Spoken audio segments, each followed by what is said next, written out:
Les ateliers Sudside ont été créés par des passionnés de moto anglaise. On a souhaité proposer à des jeunes de partager cette passion de la mécanique et cette passion de la route aussi en leur faisant restaurer des mobylettes et de partir ensuite sur route ouverte pour un voyage et partir à l'aventure avec nous.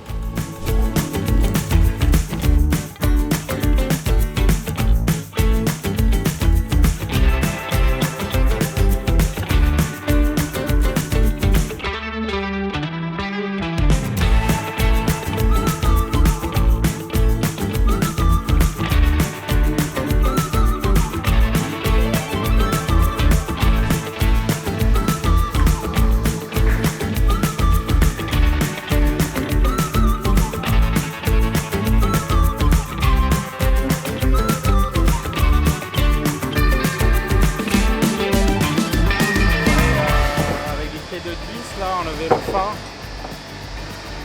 ça on le débranche.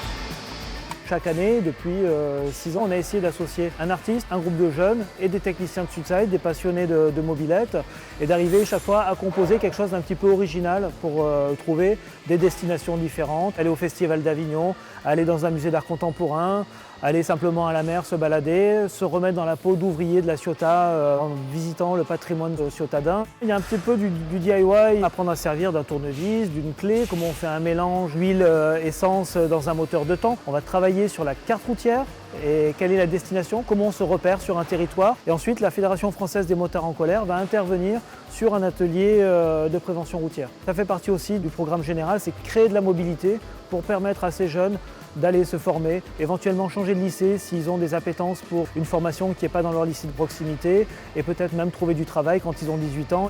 La majorité des jeunes qui sont là aujourd'hui, ils habitent au Rosier. Donc en termes de transport, c'est pas énorme, mais bon, on fait avec. On a repéré des jeunes qui sont à l'aise dans ces domaines-là. Ces ateliers, ça nous permet de travailler avec eux, les accompagner, de faire découvrir d'autres métiers qu'eux-mêmes. Ils ne peuvent pas y aller de leur plein gré de dire je vais découvrir la mécanique ou le monde du spectacle en général. Parce qu'à Sudside, c'est un manque de spectacle. Il y a plusieurs métiers ici, donc c'est qui permet de venir les amener ici pour pouvoir découvrir d'autres métiers qu'ils ne connaissent pas forcément.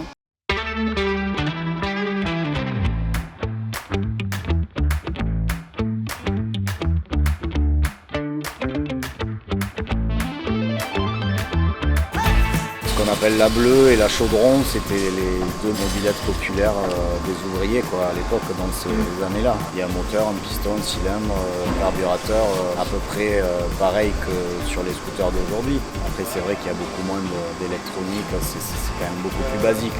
Donc c'est beaucoup plus simple pour leur apprendre aussi. Là par exemple il est en train de faire du nettoyage du moteur, mais à côté ils sont en train de changer les roulements de fourche.